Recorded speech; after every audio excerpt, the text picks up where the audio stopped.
Yun oh, ganda oh. Ito po yung prayer area. Manila From Islamic there, Cemetery. you'll see on the right side. At katunayan po niyan na idol, yung pong katabi po ninyo, si Governor Arthur Yap ng Bohol, isa po siya sa nung nagkasama po kami sa Bohol, ano? What's up mga kayon? Welcome back pa rin syempre dito lang sa Joe Malone TV. Tunay na balita, walang kinakampihan, sumasalamin sa katotohanan lamang. Hi sa lahat ng viewers ni Joe Malone TV ha. Oh, please subscribe and click the notification button ha. God first.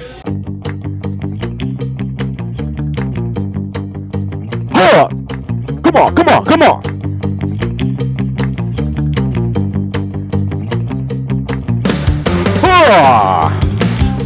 The good times before bad times.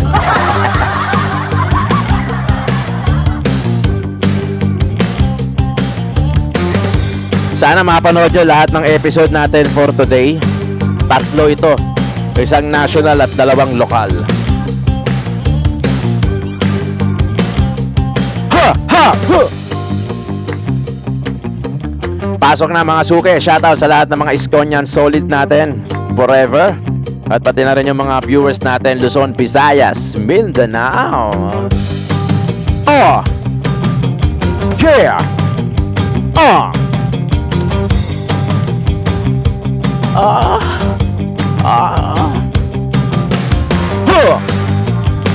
Konting yugyuga muna dyan ha, bago tayo pumanat.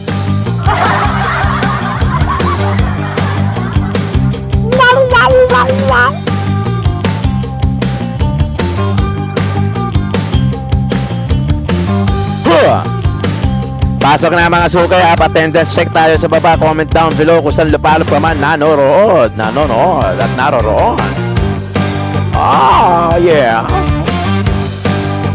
Grabe na nangyayari sa Pilipinas ngayon ha. Sinabayan pa ng national at lokal. Ha! Ha!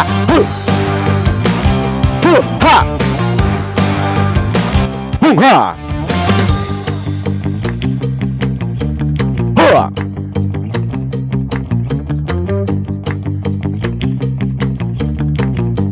Ayan na.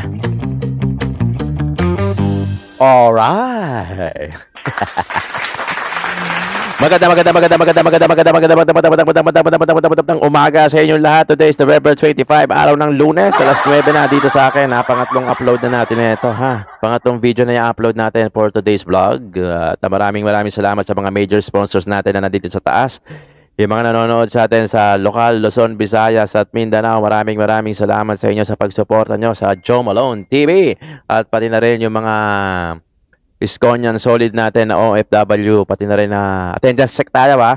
Attendance check tayo sa comment section. I wanna know kung saan lupalop kayo naroroon at nanonood. Kung Dubai, Chicago, Switzerland, para malaman natin kung saan inaabot yung video natin. Diba? Ito mapapanood nyo to, ito yung sa Senate of the Philippines. Ito yung panahon na mayor pa rin. Mayor si Yorme Isko Moreno at naimbitahan siya sa Senado sa Committee on Cultural Communities and Muslim Affairs joint with local government and finance, kung saan ito yung iniwan na legacy lang laman ni Yorme Isko Moreno para sa mga kapatid natin Muslim. At syempre pagkausapang Muslim, syempre andyan dyan si Robin Padilla. Ito yung interview o parang ano to parang usapan patungkol sa Muslim affairs at kung saan kasama dyan ang local government na si Yorme Isko Moreno. So pag pinag-usapan natin to, after nito ha, etong Muslim Filipinos Denomination Access to Public Cemeteries Act. Alright, syempre Robin Padilla yan ha. O shoutout sa lahat ng mga viewers natin. Kung bago ka sa channel ko, syempre like and share. Huwag mag-skip ng ads. I-subscribe mo na rin yung button na yan at i-click mo na rin yung notification bell.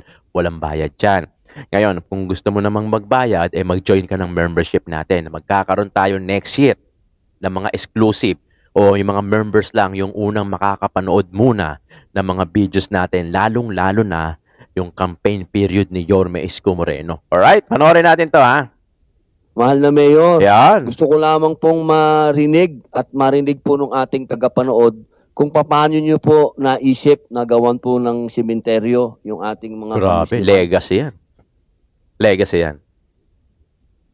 Thank you, Your Honor, Mr. Chairman, and maraming salamat sa pagkakataon na ito na ang siyudad ng Maynila May boses ni ay Yorme. makibahagi sa layunin ninyo na bigyan ng pagkilala at pagpapahalaga yung mga kapatid nating Muslim. Muslim na sa ayon na rin sa mga kwentong narinig nyo kanina na nagkakaroon ng mga challenges o pagsubok sa buhay kapag namamatay yung mahal nila sa buhay dito sa metropolis. In our case, when I was then a counselor sa Tondo, meron kaming mga Muslim community kasi ang known Muslim community sa Manila ay Quiapo. But Yes. the truth of the matter is in Manila, lahat halos ng distrito ay merong Muslim Meron na. community. We have in Tondo 1, in Isla Putimbato and Parola, Tondo 3, Paseco. which is Parola also, but District 3. And across the river, yung Baseco, then San Miguel, then San Andres, Dami. then Dami na. Malate, plus Quiapo, Santa Ana.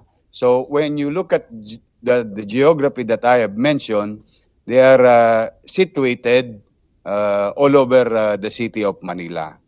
And ang hindi lumingon sa pinanggalingan ay hindi makararating sa paroroonan. Laging pinaalala ng mga matatanda natin. So, that's why, having said that and recognizing yung payo ng mga nakatatanda Nakatatanda. sa atin, I asked the Manila Health Department at the time when I assumed the office as mayor, and I said, alam mo, napapansin ko dito sa Maynila, may Chinese cemetery, Mm. may North Cemetery, may South May Cemetery. Pero bakit walang Muslim. Muslim cemetery? Galing. Galing, di ba? Ang sagot sa akin, typical na problema ng isang highly urbanized area is space. Especially when it is well-established, highly urbanized area. Sabihin, sa mahabang panahon, na-develop isang LGU, yung scarcity of space is really a challenge. Kanina nung nakikinig ako about the 2 hectares, no? Na posibilidad na numero. 2 hectares. Of course, with your knowledge and that's ng iba pang mga kasamahan ninyo, maaari nyo mapag-aralan yung sukat kapag metropolis, not only Metro Manila, kasi there is Metro Cebu, there's Metro Mindanao or Davao, and so on and so forth. So, noong sinabi sa akin yon na wala nang space, sabi ko, Kako, we have to find ways. Parang video lang Hindi ah. naman po pwede na Masakripisyo. historically, ang Maynila, ang naninirahan sa Maynila, ang mga lahi namin, yung duktong ng Pituka. kasaysayan namin, ay pinamumunuan ng mga kababayan nating Muslim Uy, putang. in the beginning. Yun yun. No? When it was established, a known area of settling area, ang mga natagpuan ng mga dayuhan o mananakop ng ating bansa dito sa Maynila ay mga Muslim nating ninuno. Raha Suliman, Suliman. Raha Matanda, Lakandula, Raha Bago. In fact, Your Honor, as we speak, there is still streets of Manila in Tondo 1 and Tondo 2 that are under those names. Raha Bago sa distrito ni Konsehal Awi District Sia 1. na siyang author ng Ordinansa 8062, Ordinance 8062, In our case, sa lugar na kinalakihan ko, isang malaking kalye, Lakandula. Lakandula. No? Hanggang ngayon, nag-e-exist yun. So sabi ko, hindi po pwedeng ganoon kasi, yun nga, nung kusyal ako, yung mga kapatid natin Muslim, pupunta yan sa hallway. Yung tinanong nyo pong unang-una, tama po yung unang-unang tanong ninyo, ano ang suliranin ng isang pamilyang Muslim na namatayan? Pamasahe. Tosgas, Your Honor. Madalit salita. Kasi madalas yan, time na ako. So, Di ba? Wala, okay lang po. Ano, madalas Idol. po yan, no, mahihirap nating kababayan. Mahihirap po yan. Marami po dyan. Maraming mga Muslim nating kababayan naghahanap buhay sa Manila or trade, but marami rin sa kanila talagang nagdarahop. No? Kaya pag namatay yan, I think you know better than me that in a 24 certain hours. period of the day, of hour, kailangan May libing. mailagay na sa himlayan. Papaliguan Yung muna eh. na matay nilang mahal sa Bago buhay. mag 24 hours. But the kung di ako challenge nagkakamali. is, most of it goes to Mindanao. Doon And that ipalilibing. costs money. Oh. Kaya sabi ko sa MHD, hindi, we have to look into this kasi hindi po pwedeng kakaligtaan na natin para mawala na rin yung mga, ang tawag yan, mga prejudice sa isa't isa. Sabi ko, we have to recognize their existence. They're in our school. In fact, some of our employees are Muslim brothers and sisters.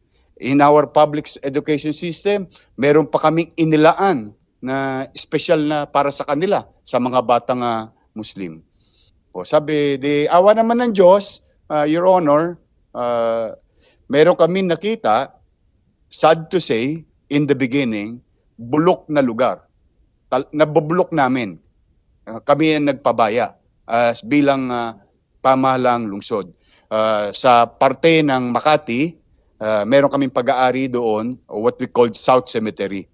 Nung nakita ko yon, sabi ko, malaki ng espasyo ito. 2,400 square meters. And modesty aside, Your Honor, if you see a 2,400 square meter in Metro Manila, Malaki. it's gold, no? Kasi sabi bihira ko, ka na makakita ng sige, lupa ngayon sa ito nang Maynila. titirahin natin. Kaya lang, linisin nyo ito. Tapos sulatan nyo na yung mga ilang nakalibing. May ilang piraso nakalibing, pero napabayaan na ng kanilang mahal sa buhay. Talagang durug-durug na po at bukas na yung mga nicho. Nicho. So, then after a few months, no, nalinis, tinambakan namin, then we appropriated. That's where I went to the city council sa tulong ni Kusial Awi Sia. Sabi ko, gawan nyo ng batas para talagang hindi siya yung para lang gawin. Kundi ilagay natin sa batas Due at process. kilalanin siya na nakalaan para sa mga Muslim. kapatid nating Muslim. Muslim. Through the help of our director, Shay, na buo namin, yung maganda po yung mga nakalagay dito sa mga batas ninyo, pati yung pamamahala, yung kapasidad ng taong namamahala, yung nakakaalam sa kultura at tradisyon ng namamahala, saktong-sakto po yun. Kasi yun po yung sinuggest na Direktora Shay na dapat ang mamahala dyan ay mga kapatid din nating Muslim. Sila po ang nagsuggest nun. Then the structure, sabi ko, isahin na natin. Libingan, Saka may mosque. hugasan, Oo. may dasalan, may admin, tapos ililibing. Parang one-stop shop na. Hindi na nila kailangan kasi ang isang mahirap na Muslim, mahirap na tao for that matter, pag nasa squattero, espasyo rin ang problema. Kaya pag dinadasalan nila, medyo talagang nasa silong lang ho yan. Minsan, I've seen it in my life. No? So doon, may maayos na proseso silang nagagawa at matiwasa namang nahihimlay nila yung kanilang mahal sa buhay. And it became a tourist spot. Would you know, Your Honor, ang ikinalulugod namin, it is a separate, it is inside The South South Cemetery. Cemetery, Sa dulo. but separate, nakabakod, the property dedicated for our Muslim brothers and sisters. Kasi pag pumunta ka ng South Cemetery, yung main, babaybayin mo, main street, dire-diretso ka lang, tapos dalawang rotonda yung madadaanan mo. Una, yung pagpasok ng South Cemetery, may rotonda, tapos diretso ka sa main, dire-diretso, tapos may rotonda. O, tapos dire-diretso ka pa. Yung pinakadulo nun, kaliwa ka, tapos makikita mo na yung separate na bakod. Ito yung sinasabi ni Yorme Isko Moreno na nakaseparate yung, hindi siya halo sa South Cemetery. Talagang may bakod siya, parang may pintuan pa, may gate pa na malaki. Tapos meron pa yung parang patusok na dulo sa unahan, sa pinaka-top. Yun. Kaya talagang nakaseparate din. Although nasa loob siya ng South Cemetery, pero nakaseparate yung Muslim Cemetery to. So ngayon, naging pasyalan siya kasi kung makikita Maganda niyo kasi. po yung disenyo, medyo Talagang nang parang hopya po ako mosque. ng kaunti. Yung mga nakita ko sa Iran na mga design. So, dahil yun ay matagal na kaming may utang.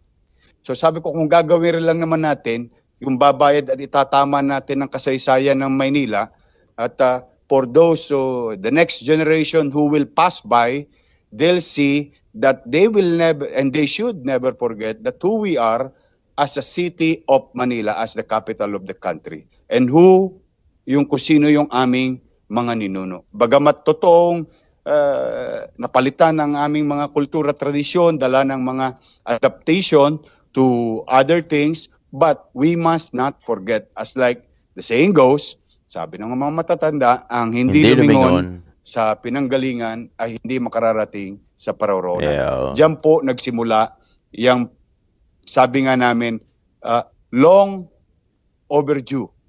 And I think you're in the right position now, Your Honor, to rally, to encourage each and every local government unit to do the same. Because para Hindi with lang this isa. actuation, ito naman po personal ko lang naman na opinion, with this actuation, ang sino mang Pilipino, whether Muslim, Manobo, o Katoliko, Katoliko. ano man ang relihiyon nila, makararamdam ng what you call sense of belonging. And that's what we wanted to make to our fellow Manileños who are Muslim brothers and sisters, pati sa pabahay, they are included. No, in Baseco, modesty aside, 70% ang beneficiary Muslim. ng in-city Housing. housing namin is mga kapatid din nating Muslim. So, ito yung Magaling pwede to. mong maiparamdam sa kanila. Magaling to si Hindi naman Yorme. tayo magkaiba eh. Oh. Basta, welcome po kayo sa Maynila. Parang ganun po ang gusto naming mensaheng iparamdam sa kanila. So, I hope we could share to you the copy of the said ordinance. Kasi nung binabasa ko yung proposed law ninyo, ano po, madali, na-target nyo po. Doable po siya. Katulad ng naitanong nyo kay DILG kanina sa representante ng DILG. Doable po siya. Yung espasyo lang ang pag-usapan ng mga resource person. While it is true, we wanted big, but pag metro, pag highly urbanized and well-developed LGU, baka yun ang maging challenge ninyo to implement such. But it's doable. And thank you for that, Your Honor. Yeah. Maraming salamat po. And it's free, Sorry, Opo. it's free. Yes, Walang bayad. it's free. Yun po. Pwede po. Pwedeng mangyaring libre. Ibig niyo pong sabihin na mahal na future president. Yeah. Yung, yung po, Retired na ako, Your Honor.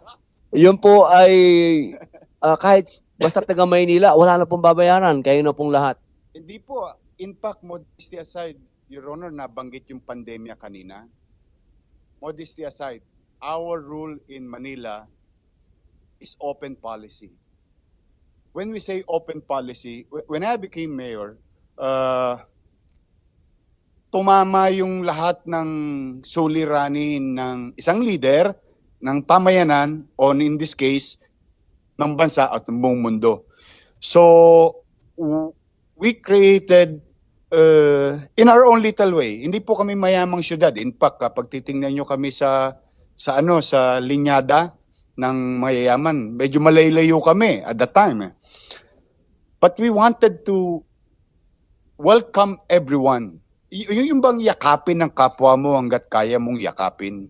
O kaya po yung Grabe, open diba? policy namin nung sa COVID, sa gamot, sa resources, Hindi lang mga taga sa Maynila. pagkain, pati ho sa paglibing. Kasi totoo po yung kwento kanina na nagkaproblema ng malilibingan yung iba nating mga kababayan Muslim. So, hindi lang namin siya inilalaan Sa sa mga Maynila, Manileño. mga taga Maynila, kung kinakailangan, gipit, walang kakayan ng dalhin, Mindanao. mahal po ang eroplano, wini-welcome naman po namin. Yan po ay is a matter of policy of the City of Manila. Na pwedeng Libre. himlayan ng mga mahal nating kapatid na Muslim Grabe. na nagdadalamati at that. Napakalinaw po nung kahit po hindi taga Maynila. Yes. 88 na tayo ngayon. 88 na po ang ayun, nailibing. Maayos po para pong modesty aside, para ho kayong nandoon sa BGC libingan. Opo, Hindi po siya talagang po. meron pong picture eh. Pwede po nating mapakita yan. yung picture para Grabe. makita po natin. Ano pala yung to? modelo. October 10, 2022. Yan na, no? Grabe to. Ano po siya, naging tourist spot Oo. ng mga kapatid. Ganda, natin. di ba? Ito yung gate, ito yung harap. May ano po yan eh. May prayer area yan. Yun oh, ganda oh.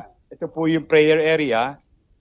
Manila From Islamic there, you'll Cemetery. see on the right side, doon po yung hinuhugasan, washing area. As per suggestion nila Direktora Shea at ng mga kapatid nating Muslim, pati ng imam, on how, Pinapaliguan kasi. paano i-build yung washing area. After that, pupunta po dyan, yung left side, admin. So, pag sa labas, makikita po ninyo, ayan po, ang linis pong tingnan, yung Ayun, white yung harap. stone ba yun? Yung, Ah, may nilalagay sila. Pag tinignan nyo po, tombstone, pantay na pantay po. maganda, promise. Hindi na po Napuntahan ko na to. Mapapasin nyo parang may umuumbok na paminsan-minsan nakikita natin sa sementeryo. May pathway pa ho sa ambulansya kasi may gate po yan. Gated siya. Malaki ang gate Yung niyan. katulad nung mga na-experience nyo. Yan. Parang namamaltrato yung Yan, ang ganda oh. yung libing, katulad yung nabanggit niyo kanina, no? Ito hindi. Nobody can go there unless maglilibing ka at schedule ka maglilibing na Muslim nating mga kapatid nating Muslim. So they have semblance of authority Ayan oh. inside the premises. Ayan po.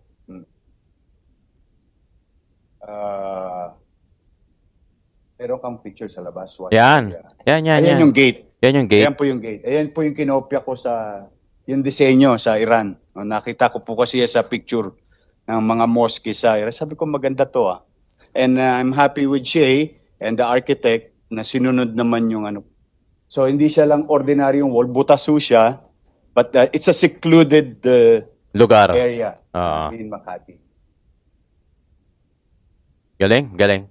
Pag nakita yung cemetery, Ayan po, mostly that's how, maganda siya. They do it. Yeah. Ah, Sila na po 88%, ang Naguhukay. ang nakakaalam. As you can see, flat po talaga.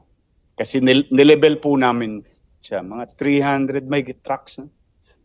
Lubugo yan. Kung familiar kayo doon sa may Kalayaan, Kalayaan Avenue. pag umuulan, nagbabaho yon, pupasok ko yung tubig dyan dati.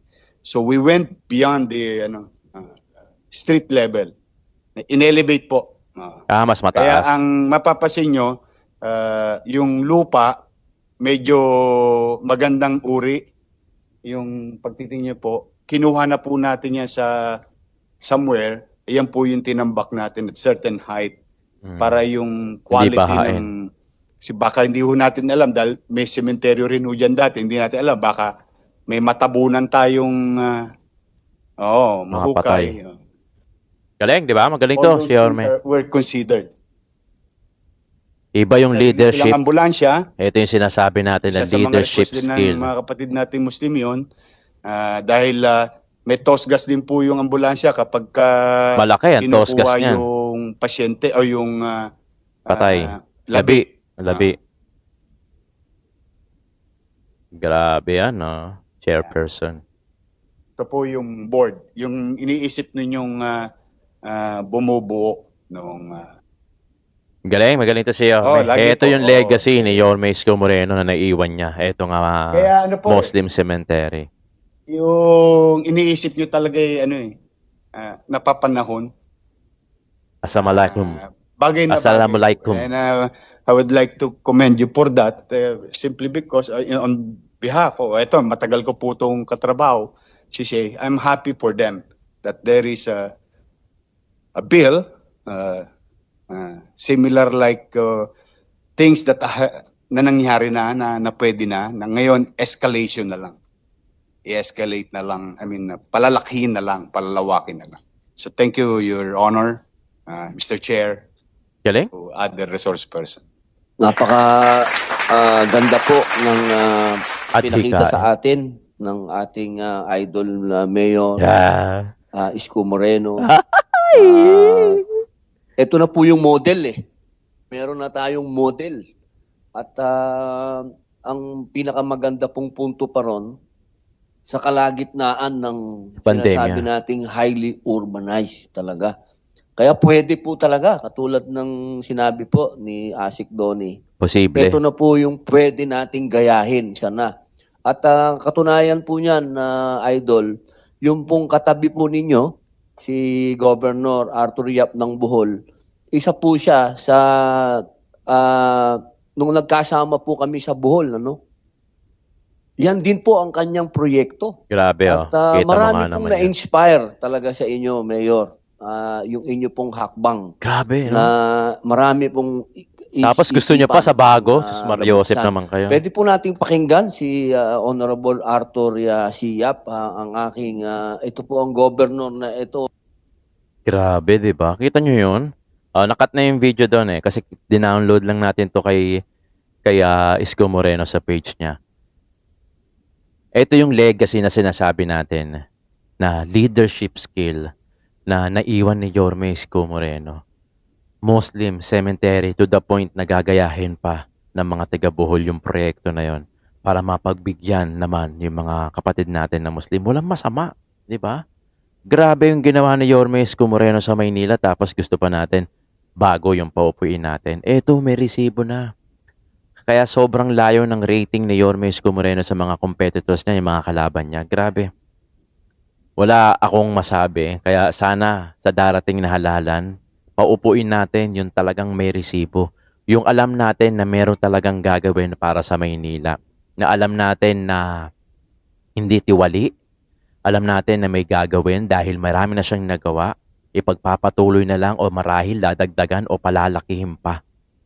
Mga kayon, maraming salamat sa pagsuporta at pagtiwala nyo sa Joe Malone TV at sa panonood. Sana huwag kayong mag-skip ng ads. Attendance check tayo sa baba. Sana i-state nyo dyan kung saan lupalop kayo naroroon at nanonood. Maraming salamat mga kayon. Tunay na balita, walang kinakampihan, sumasalamin sa katotohanan lamang.